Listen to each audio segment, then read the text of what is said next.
again, hola, and thank you for choosing to watch another instalment from here at my YouTube channel, Benidorm and Beyond. I produce positive, fun and informative vlogs about this resort where I have lived for over 20 years now, so please come along and join me on my daily adventures and subscribe to the channel so you never miss out on any of my brand new content in the future.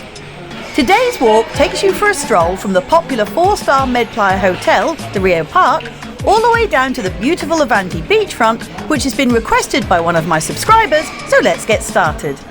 We began inside the hotel's reception area, which some of you may recognise from its appearance on the Channel 5 TV programme Hotel Benidorm Sun, Sea and Sangria, which showcased not only the day-to-day running of the hotel, but also its friendly, happy staff and the many British repeat visitors who come back here year upon year.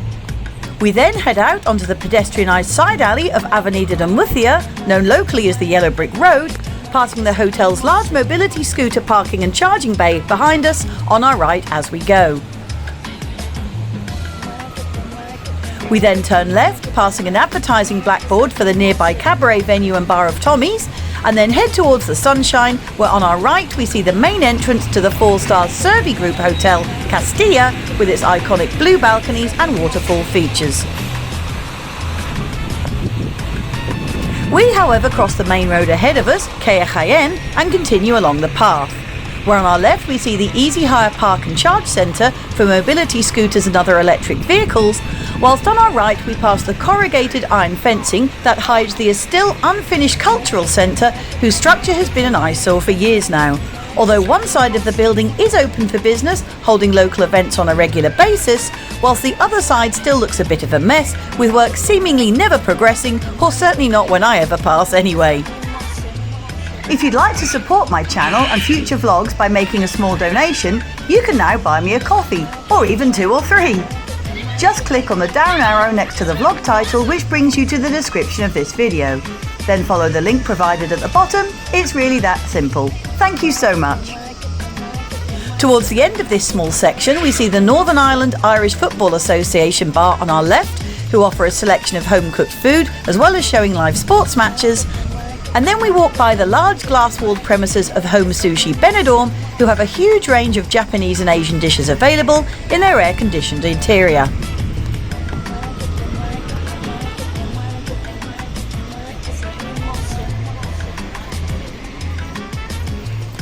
We now cross again, this time over Calle Ibiza, with the main thoroughfare into the new town of the Avenida Europa to our right if we continued, and bars, restaurants and shops, including a chemist's, just along to our left. We of course continue straight on, following the Yellow Brick Road, as Dorothy would say, where we see a huge ficus tree with its roots sprouting out of the earth, along with several now closed down businesses which have come and gone, which is such a pity as this area was positively thriving when I moved over in the 90s, but is now much more desolate, with only a few businesses open here and there, trying to make a living. This pathway has been heavily criticised in the past due to its lack of street lighting and overgrown bushes and trees, which have made it an easy place for opportunist thieves to hide and mug unsuspecting tourists who may not have their wits about them after a drink or two. Saying that, the area has been cleaned up substantially in the last year or so, with the greenery trimmed and better lighting added, but of course it always pays to be careful when walking along these sort of darker alleyways, so please do take care. Or if in doubt, just dig deep and pay that few extra euros for a taxi back. Or if in doubt, just dig deep and pay that few extra euros for a taxi home, or take the long route back to your hotel. It might just save you a lot of grief in the future. There is a mini-mart which is always open along this section of Avenida Murcia, as let's face it, they never miss a chance at a sale, whatever the time of day or night. And there is also a small charity shop packed full of clothes, shoes, books, small electrical items and anything else that anyone has seen fit to leave them, which is always worth a quick poke around in for those who are so inclined to do so, like me, to maybe find a bargain or to just leave a donation. Just after the 4-minute mark, on our right, we see the Chinese and Asian fusion restaurant of the Bund, which I've heard is very good indeed, although not one of the cheapest budget-friendly options in town, whilst on our left we pass the long closed-down spit roast chicken restaurant of El Corral de Pollo, which used to be super busy in years gone by, but is now an abandoned and fenced-off shell of its former self. This brings us to Calle Lepanto, which we cross, and then we continue our walk straight down, where on our left-hand side we pass the holiday apartment building of Mar y Ciel. Built in 1988 and then completely renovated in 2019, the block of Apartamentos Mar y Ciel, meaning sea and sky apartments, has a total of 41 apartments over its 14 floors.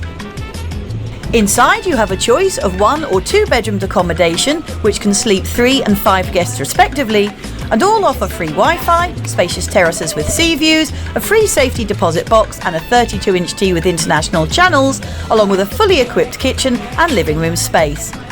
Immediately after this block we see the red and gold gated entrance to the residential apartment block Edificio Torpa, and this is followed by the popular Rockstar Bar, which has a large sun-trapped terrace serving cheap pints by day, as well as cooked English breakfasts, snacks and cocktails. By night, especially at the weekends, live rock and punk bands play inside on their purpose-built stage, with air conditioning and plenty of seating available over 2 split levels. On our right, we see a small parade of bars, including the Terrace Bar, which is now up for sale. And again, in years past, this area seems to have done well for them all, but currently is something of a deserted strip, which is such a shame.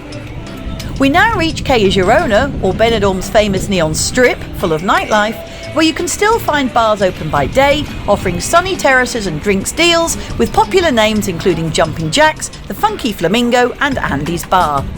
We carry straight on ahead, however, with us still being on Avenida Murcia, but now we are walking along the pavement as this section is where traffic is allowed. On our left we pass the large ironmonger's stroke hardware shop of Ferreteria Avenida, whose store has been here for several decades. And inside you can find a wealth of homeware and products for DIY projects around the house or garden, as well as locksmiths and knife sharpening services.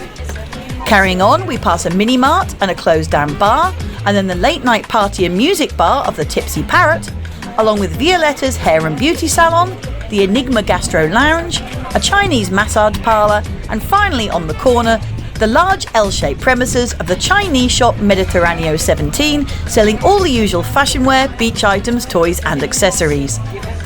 On our right, we can just see the bamboo-style chairs of the Cheeky Monkey Bar, which sits adjacent to Italian restaurant Pizza for You, and then we reach the main busy thoroughfare of the Avenida del Mediterraneo, where we can now see the palm trees and the strings of lights of the Levante beach promenade in the far distance, tempting us towards them.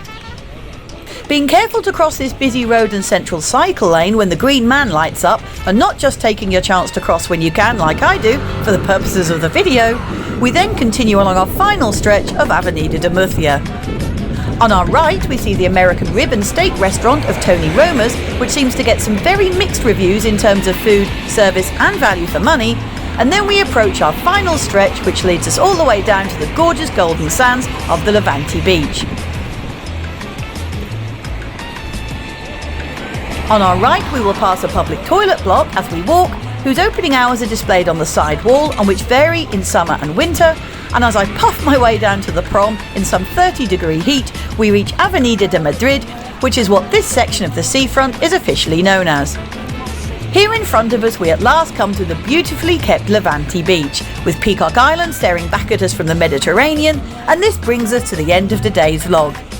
I hope that you've enjoyed today's sunny summertime walk from the Rio Park all the way down to the beachfront with me, and if you have, please join me again soon on one of my many other street and beachfront walks, as well as catching up with my back catalogue of vlogs, which include updates, special reports and local news, as well as a look into some of Benidorm's most popular hotels and reviews on a whole host of cafes, bars and new businesses. Thanks so much for watching, and hopefully I'll see you here again very soon. Bye for now, and catch you later, because I'm off for a shandy along the seafront. Cheers!